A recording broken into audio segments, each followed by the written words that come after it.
High tech founders, നിങ്ങൾ online കോഴ്സുകളോ offline കോഴ്സുകളൊക്കെയും sales ചെയ്യാൻ വേണ്ടിയിട്ട് സോഷ്യൽ മീഡിയ സെലിബ്രിറ്റീസിനെയോ അല്ലെങ്കിൽ മറ്റുള്ള ആഡ് ബോർഡുകളൊക്കെയും യൂസ് ചെയ്യുന്നുണ്ടാവുമല്ലോ.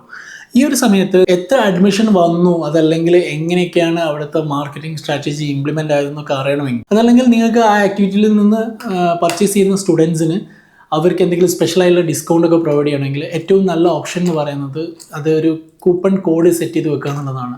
നിങ്ങൾക്ക് വേണമെങ്കിൽ QR കോഡായിട്ടും അതല്ലെങ്കിൽ കൂപ്പൺ കോഡ് മാത്രം നമ്പേഴ്സ് ആയിട്ടൊക്കെയും ഈ ഒരു ഐഡിനെ യൂസ് ചെയ്യാം. ഇങ്ങനെ ചെയ്യുമ്പം അഡ്മിഷൻ എടുക്കുന്ന സ്റ്റുഡൻസിന് അതല്ലെങ്കിൽ ആ ലേണേഴ്സിന് അവർ കോഴ്സ് പർച്ചേസ് ചെയ്യുന്ന സമയത്ത് ഈ QR കോഡ് അല്ലെങ്കിൽ ഈ ഒരു കൂപ്പൺ ID യൂസ് ചെയ്യുകയും അതിലൂടെ അവർക്ക് ഓഫറുകൾ ലഭിക്കാനൊക്കെയും ഹെൽപ്ഫുൾ ആയിരിക്കും. ഇതിൻ്റെ ബാക്ക് ആൻഡ് അഡ്മിൻ സൈഡ് എന്ന് പറയുന്നത് നമുക്ക് പ്ലാൻ ചെയ്യാൻ സാധിക്കും.